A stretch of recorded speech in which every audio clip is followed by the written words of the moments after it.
বিসমিল্লাহির রহমানির রহিম। কিছু কিছু ডিজিজ আছে যেটা সারা জীবন বয়ে বেড়াতে হয়। এর মধ্যে অন্যতম হচ্ছেন আইবিএস, পেটের সমস্যা, হজমের সমস্যা। আইবিএস কি ভালো হয়? না, সারা জীবন এটা থাকবে, হবে, থাকবে, আবার হবে। কারো কারো আইবিএস এর কারণে কি হয়? হজমে অসুবিধা হয়। কারো কারো ক্ষেত্রে কি বাথরুমে গেলে মনে হয় কি যে ক্লিয়ার হয় না, কারো মিউকাস যায়। এই যে তো জটিলতাগুলো দেখা যায়, দেখা গেলে উপায় কি?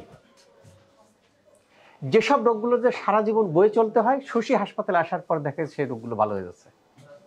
বাতের ব্যথা ভালো হয়ে যাচ্ছে, আপনার আইবিএস ভালো হয়ে যাচ্ছে, মাইগ্রেন, ইনসোমনিয়া ভালো হয়ে যাচ্ছে, হাতে পায়ে শক্তি পায় না, জ্বালাপোড়া করা ভালো হয়ে যাচ্ছে, হাড় ক্ষয় হয়ে যাওয়া, জেলি বেরিয়ে যাওয়া ভালো হয়ে যাচ্ছে। আপনার পেটের সমস্যা কত দিনের ছিল? 3-4 বছর এরকম ধরে। হজমের সমস্যা ছিল? হ্যাঁ, হজমের সমস্যা ছিল। বাথরুমের সমস্যা ছিল? বাথরুমে কি সমস্যা ছিল? মনে হয় যে ক্লিয়ার হতো না। এখানে কতদিন ট্রিটমেন্ট নিলেন? এখানে আজকে 12 দিন চলতেছে। 12 দিন। এখন কি বাথরুম ক্লিয়ার হয়? মোটামুটি এখন ক্লিয়ার হচ্ছে। ক্লিয়ার হয়। হজম মোটামুটি ঠিক আছে এখন। হ্যাঁ, ঠিক আছে।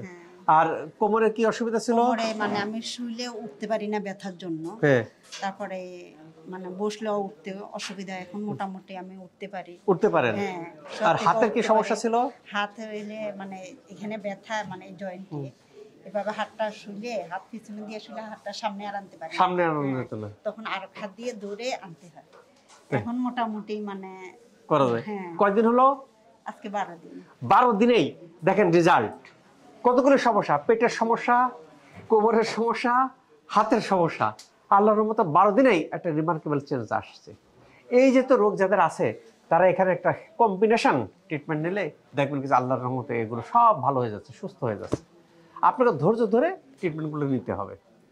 এইগুলি আমার ওয়েবসাইটে বিস্তারিত দেওয়া আছে। আমার ওয়েবসাইট www.drsmshhidulislam.com। আল্লাহ তাআলা আমাদের সবাইকে সুস্থ রাখুক, ভালো রাখুক, এই প্রত্যাশায় আমি doctor S M Shahidul Islam.